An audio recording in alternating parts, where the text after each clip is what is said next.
بسم اللہ الرحمن الرحیم۔ اللہ تبارک و تعالیٰ کے بابرکت نام سے شروع جو بڑا مہربان نہایت رحم فرمانے والا ہے۔ السلام علیکم ورحمۃ اللہ وبرکاتہ۔ حضور نبی کریم صلی اللہ علیہ وآلہ وسلم کو یہ تسبیح جبرائیل نے بتائی تھی۔ اللہ یہ تسبیح پڑھنے والے کو 1000 حج اور عمرہ کا ثواب اور قضا نمازیں ادا تصور فرماتا ہے۔ تسبیح پہاڑ کو ریزہ ریزہ کر دے، پانی کو روک دے، آگ کو بجھا دے، گناہوں کو مٹا دے گی۔ پیارے ناظرین، ایک عظیم راز حضرت جبرائیل علیہ السلام کی بتائی ہوئی وہ خاص دعا رات کا پچھلا پہر تھا۔ مدینہ کی فضاؤں میں خاموشی کا راج تھا۔ آسمان پر چمکتے ستارے گواہ تھے کہ آج کچھ غیر معمولی ہونے والا ہے۔ نبی کریم صلی اللہ علیہ وآلہ وسلم نے اپنی چادر رحمت پہ لپٹے ہوئے عبادت میں مصروف تھے کہ اچانک جبرائیل علیہ السلام نازل ہوئے۔ نور کی روشنی پھیلی ہوئی، ہوائیں مہک اٹھیں اور فرشتے ادب سے جھک گئے۔ حضرت جبرائیل علیہ السلام نے کہا کہ اے محمد صلی اللہ علیہ وآلہ وسلم، میں ایک ایسا راز لے کر آیا ہوں جو قیامت کے دن بندے کو ایسا مقام عطا کرے گا کہ لوگ حیران رہ جائیں گے۔ اس کے چہرے سے نور پھوٹے گا جیسے چودھویں کا چاند چمکتا ہے۔ سب کہیں گے یہ کوئی نبی ہے یا کوئی ولی یا کوئی مقرب فرشتہ ہے۔ تب ایک فرشتہ پکارے گا، نہیں، یہ وہ خوش نصیب ہے جس نے زندگی میں ایک مرتبہ یہ کلمات پڑھے تھے جو میں آج آپ کو سکھانے آیا ہوں۔ پھر یہ بندہ بغیر کسی حساب و کتاب کے جنت میں داخل ہوگا۔ پل صراط پر سے بجلی کی مانند گزرے گا جیسے وہ کبھی گناہ گار تھا ہی نہیں۔ اگر اس کے گناہ سمندر کی جھاگ اور درخت کے پتوں اور بارش کے قطروں سے بھی زیادہ ہوں گے تو اللہ تبارک و تعالیٰ پھر بھی اسے معاف فرما دے گا۔ اس سے 1000 مقبول حج اور عمرے کا ثواب ملے گا۔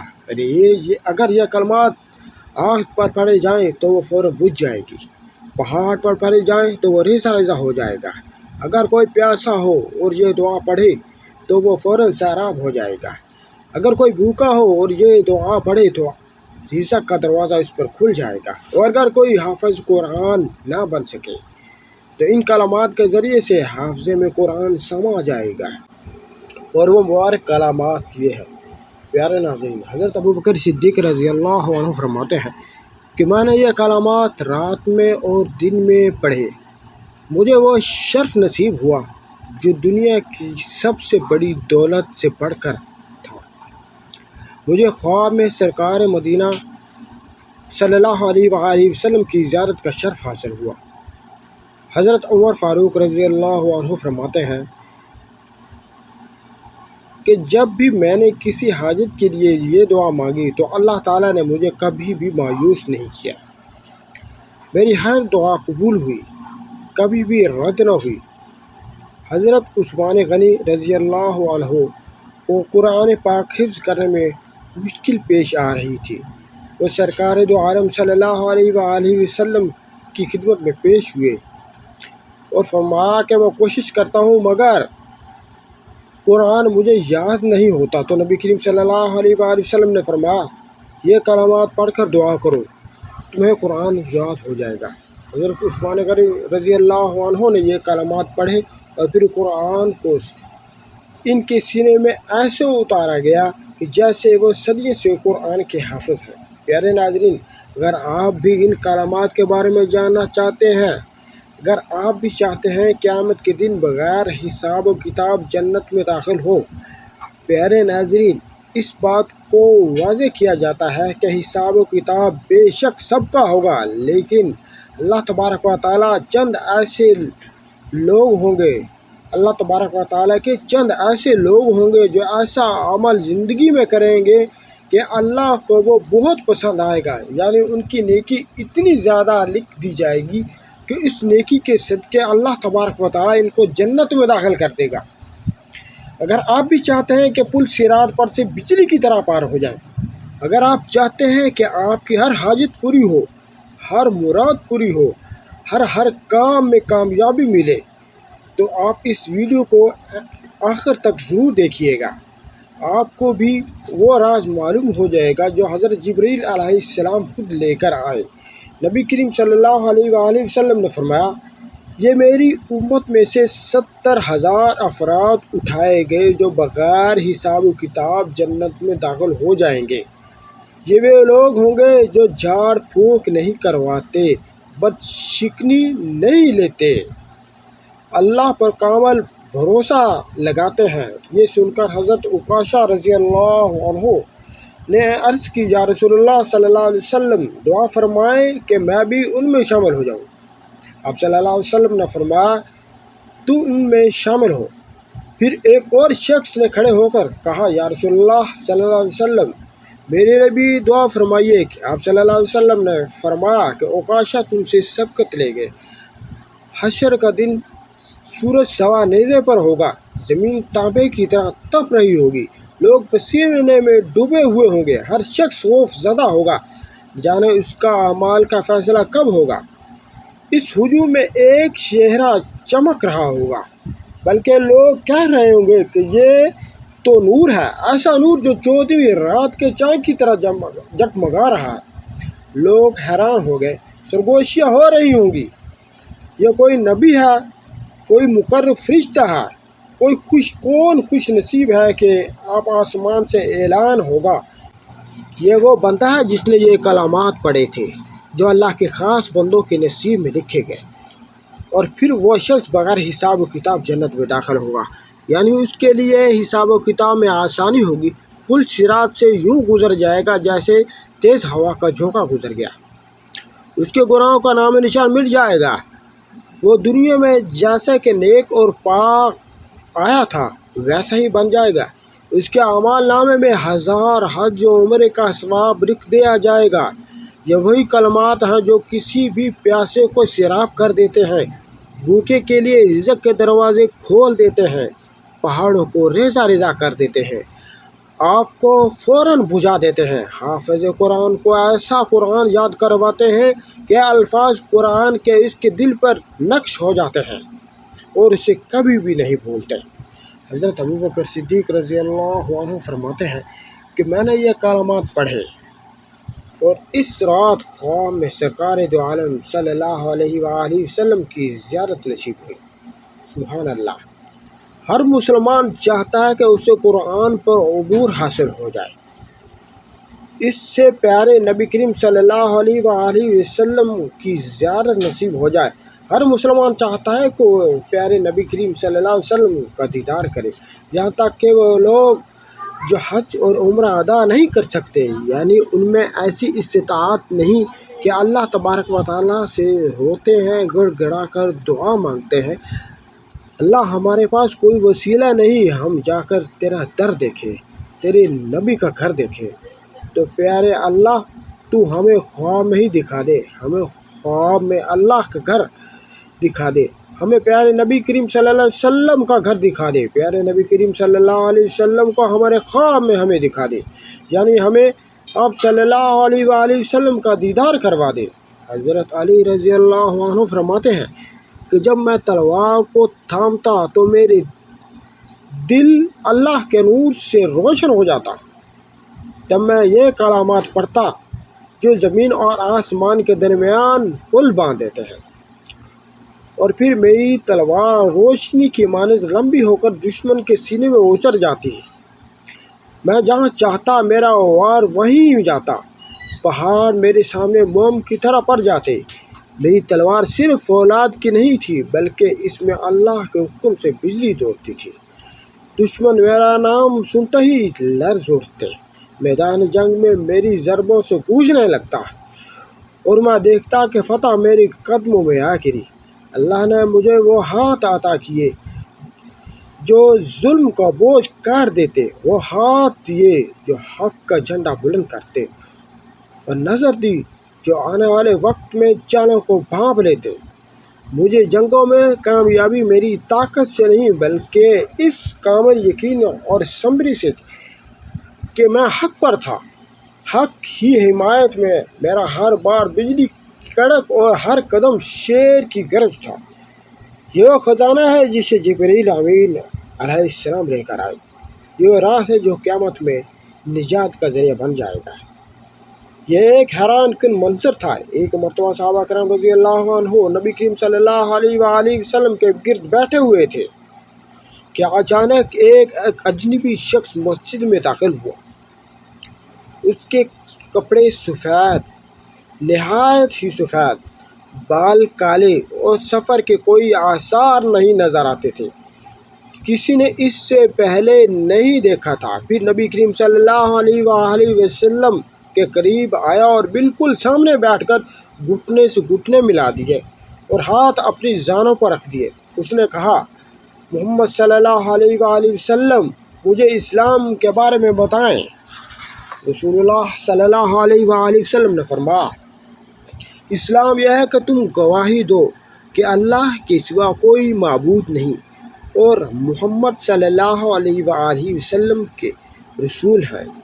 نماز قائم کرو، زکوٰۃ ادا کرو، رمضان کے روزے رکھو اور استطاعت ہو تو حج کرو۔ اجنبی نے کہا، آپ نے سچ فرمایا۔ اور وہ حیران تھے، یہ شخص سوال بھی کرتا ہے اور خود ہی جواب کی تصدیق بھی کر رہا تھا۔ اس نے پوچھا کہ مجھے ایمان کے بارے میں بتائیں۔ آپ صلی اللہ علیہ وآلہ وسلم نے فرمایا، ایمان یہ ہے کہ تم اللہ اور اس کے فرشتوں کی کتابوں اور اس کی کتابوں پر اور اس کے رسولوں، قیامت کے دن اور تقدیر پر ایمان رکھو، چاہے وہ اچھی ہو یا بری۔ اس شخص نے وہی کہا جو کہ آپ نے سچ فرمایا۔ اس نے پوچھا کہ مجھے احسان کے بارے میں بتائیں۔ رسول اللہ صلی اللہ علیہ وسلم نے فرمایا، احسان یہ ہے کہ تم اللہ کی عبادت کرو جیسے تم اسے دیکھ رہے ہو، اور اگر یہ نہ ہو تو کم از کم یہ یقین رکھو کہ وہ تمہیں دیکھ رہا ہے۔ پھر اجنبی نے قیامت کی نشانیاں پوچھی اور کچھ نشانیوں کو ذکر کر کے بعد میں وہ چلا گیا۔ حضرت محمد صلی اللہ علیہ وآلہ وسلم نے صحابہ سے پوچھا، جانتے ہو یہ کون تھا؟ صحابہ نے کہا، اللہ اور اس کا رسول بہتر جانتے ہیں۔ آپ صلی اللہ علیہ وسلم نے فرمایا، یہ جبرائیل امین علیہ السلام تھے جو تمہیں تمہارا دین سکھانے آئے تھے۔ نبی کریم صلی اللہ علیہ وسلم نے فرمایا، قیامت سے پہلے دجال ظاہر ہوگا جو دنیا کا سب سے بڑا فتنہ ہوگا۔ وہ ایک آنکھ سے کانا ہوگا، اس کی دوسری آنکھ اوپر کی طرف ابھری ہوئی ہوگی۔ وہ لوگوں کو جنت اور جہنم دکھائے گا، لیکن اس کی جنت اصل میں جہنم ہوگی اور اس کی جہنم اصل میں جنت ہوگی۔ صحابہ کرام حیران ہو کر یہ سن رہے تھے کہ آپ صلی اللہ علیہ وسلم نے مزید فرمایا، وہ زمین میں 40 دن تک رہے گا، لیکن وہ دن اس طرح کے ہوں گے کہ پہلا دن 1 سال کے برابر، دوسرا دن 1 مہینے کے برابر، تیسرا دن 1 ہفتے کے برابر اور باقی دن عام جیسے ہوں گے۔ صحابہ نے فوراً پوچھا کہ یا رسول اللہ صلی اللہ علیہ وسلم، جو دن 1 سال کے برابر ہوگا ہم اس میں صرف 5 نمازیں پڑھیں گے؟ آپ صلی اللہ علیہ وسلم نے فرمایا کہ نہیں، بلکہ وقت کا حساب کر کے نماز ادا کرنا۔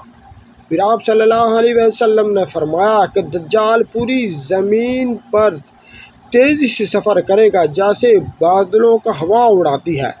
وہ مدینہ اور مکہ میں داخل نہیں ہو سکے گا کیونکہ وہاں فرشتے اس کی حفاظت کریں گے۔ پھر نبی کریم صلی اللہ علیہ وآلہ وسلم نے دجال کے قطر کی خبر بھی سنا دی۔ آپ صلی اللہ علیہ وآلہ وسلم نے فرمایا، عیسیٰ ابن مریم علیہ السلام دمشق کے مشرق میں سفید مینار پر اتریں گے، ان کے ہاتھوں میں نیزہ ہوگا، وہ برج اسرائیل کے قریب ایک جگہ میں قتل کریں گے۔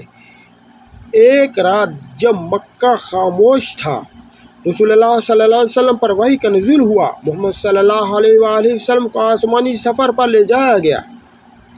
حضرت جبرائیل علیہ السلام آپ کو بیت المقدس مسجد اقصی لے گئے، جہاں تمام انبیاء کرام نے آپ کے پیچھے نماز ادا کی۔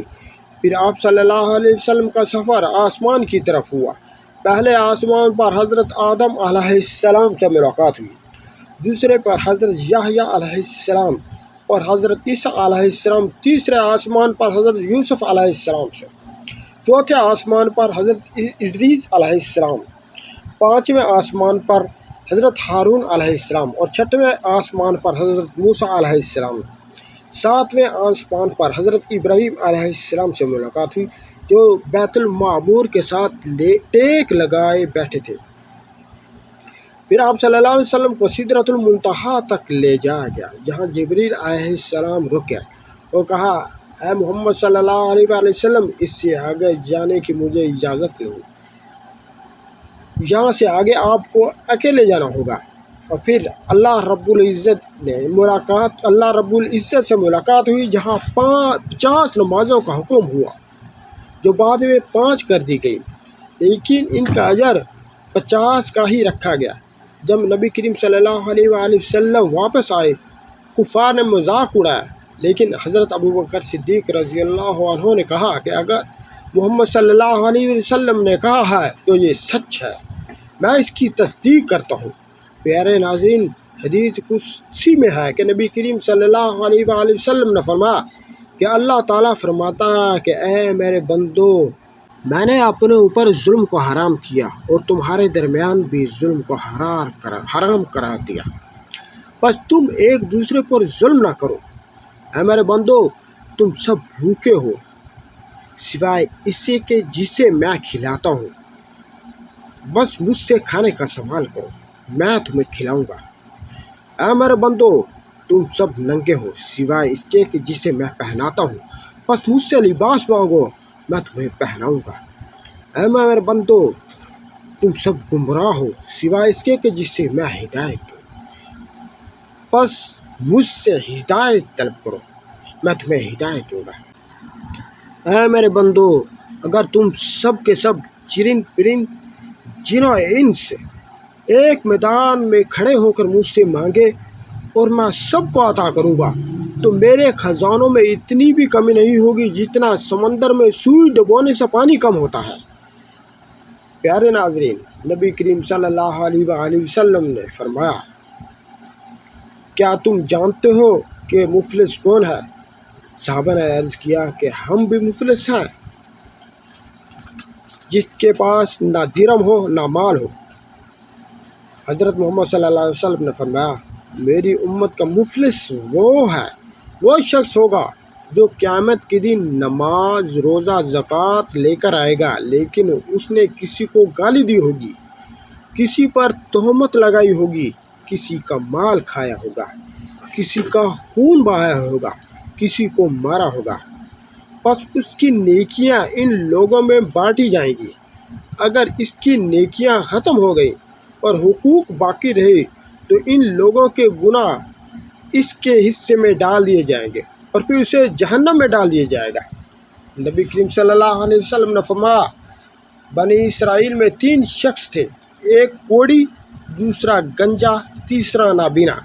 اللہ تعالیٰ نے انہیں آزمانا چاہا، بس ان کے پاس ایک فرشتہ آیا، سب سے پہلے کوڑی کے پاس آیا اور پوچھا، تمہیں کیا چیز چاہیے، کیا چیز سب سے زیادہ پسند ہے؟ اس نے جواب دیا، مجھے اچھا رنگ اور اچھی جلد تاکہ لوگ مجھ سے نفرت نہ کریں۔ فرشتے نے اس پر ہاتھ پھیرا تو وہ خوبصورت ہو گیا۔ پھر پوچھا، تمہیں کون سا مال پسند ہے؟ اس نے کہا، اونٹ، بس اسے حاملہ اونٹی دے دی گئی۔ پھر گنجے کے پاس آیا اور پوچھا، تمہیں کیا پسند ہے؟ اس نے کہا، اچھے بال تاکہ لوگ مجھ سے نفرت نہ کریں۔ فرشتے نے اس پر ہاتھ پھیرا تو وہ خوبصورت ہو گیا، اس کے بال آ گئے۔ پھر پوچھا کہ تمہیں کون سا مال پسند ہے؟ اس نے کہا، گائے، پھر اسے حاملہ گائے دے دی گئی۔ پھر نابینا کے پاس آیا اور اس سے پوچھا کہ تمہیں کیا پسند ہے؟ اس نے کہا، اللہ مجھے بینائی عطا کرے تاکہ میں لوگوں کو دیکھ سکوں۔ فرشتے نے اس پر ہاتھ پھیرا تو وہ نابینا ٹھیک ہو گیا، اسے نظر آنے لگا۔ پھر پوچھا، تمہیں کون سا مال پسند ہے؟ اس نے کہا، بکری، بس اسے حاملہ بکری دے دی گئی۔ یہ سب جانور بڑھتے گئے یہاں تک کہ ان کے پاس وادیاں پر گئیں۔ پھر فرشتہ کوڑی کے پاس آیا اور اس کی پرانی حالت میں آیا اور کہا کہ مجھے کچھ دو، محتاج ہوں۔ اس نے کہا کہ یہ سب میرا آبائی مال ہے۔ فرشتے نے کہا کہ اگر تم جھوٹے ہو تو اللہ تمہیں پہلے جیسا کر دے۔ پھر گنجے کے پاس آیا، اس نے بھی انکار کیا، دعا دی کہ اللہ تجھے جیسا پہلے تھا ویسے ہی کر دے۔ پھر نابینا کے پاس آیا اور کہا کہ مسکین ہوں، مسافر ہوں، مجھے کچھ دے دو۔ اس نے کہا یہ سب مال اللہ کا دیا ہوا ہے، لے لو جتنا چاہتے ہو۔ فرشتے نے کہا اپنا مال اپنے پاس رکھ، یہ محض ایک آزمائش تھی، اللہ تجھ سے راضی ہو گیا اور تیرے ساتھیوں سے ناراض ہو گیا۔ ایک عظیم راز حضرت جبرائیل علیہ السلام کی بتائی ہوئی وہ خاص دعا، وہ بابرکت کلمات اللہ تبارک و تعالیٰ کو بہت پسند ہے، اور کلمات یہ ہیں: لا الہ الا اللہ وحدہ لا شریک لہ لہ الملک ولہ الحمد وہو علی کل شیء قدیر۔ پیارے ناظرین، آپ نے یہ سب سے پہلے درود شریف پڑھنا ہے۔ اگر کوئی بھی آپ دعا مانگے، کوئی بھی اللہ تبارک و تعالیٰ سے اپنی مراد پوری کروانا چاہتے ہو تو آپ سب سے پہلے درود پاک پڑھیے اور درود ابراہیمی کا نذرانہ پیش کیجیے۔ اس کے بعد آپ اپنے اذکار والی جو بھی کوئی آیات ہیں، جو بھی کوئی کلمات ہیں، آپ انہیں پڑھیں۔ ایک مرتبہ میرے ساتھ درود ابراہیمی پڑھ لیجیے۔ بسم اللہ الرحمن الرحیم۔ اللہم صلی علی محمد وعلی آل محمد کما صلیت علی ابراہیم وعلی آل ابراہیم انک حمید مجید۔ اللہم بارک علی محمد وعلی آل محمد کما بارکت علی ابراہیم وعلی آل ابراہیم انک حمید مجید۔ درود پاک پڑھنے کے بعد لا الہ الا اللہ وحدہ لا شریک لہ لہ الملک ولہ الحمد وہو علی کل شیء قدیر کی تسبیح پڑھنے کے بعد آپ سورہ اخلاص یعنی قل ھو اللہ احد یہ سورت 3 مرتبہ پڑھ لیں اور درود ابراہیمی کو دوبارہ پڑھیں اور اللہ تبارک و تعالیٰ سے دعا مانگے۔ اللہ تبارک و تعالیٰ آپ کی دعا کو ضرور سنے گا۔ اس تسبیح کو پڑھنے کے لیے کوئی بھی وقت مقرر نہیں، آپ جب بھی اٹھتے، بیٹھتے، چلتے پھرتے یا کسی بھی نماز کے بعد اس تسبیح کو پڑھ سکتے ہیں۔ اللہ تبارک و تعالیٰ آپ کی دعا کو ضرور سنیں گے۔ اللہ تبارک و تعالیٰ سے دعا ہے کہ اللہ تبارک و تعالیٰ ہمیں دین کی بات سننے، سمجھنے اور اس پر عمل کرنے کو توفیق عطا فرمائے۔ اللہ تبارک و تعالیٰ ہمیں قرآن کے مطابق زندگی بسر کرنے کی توفیق عطا فرمائے۔ اللہ تعالیٰ ہم تمام کا حامی و ناصر ہو، آمین یا رب العالمین۔ ایسی ہی ویڈیوز دیکھنے کے لیے ہمارے چینل کو سبسکرائب کیجیے۔ جزاکم اللہ۔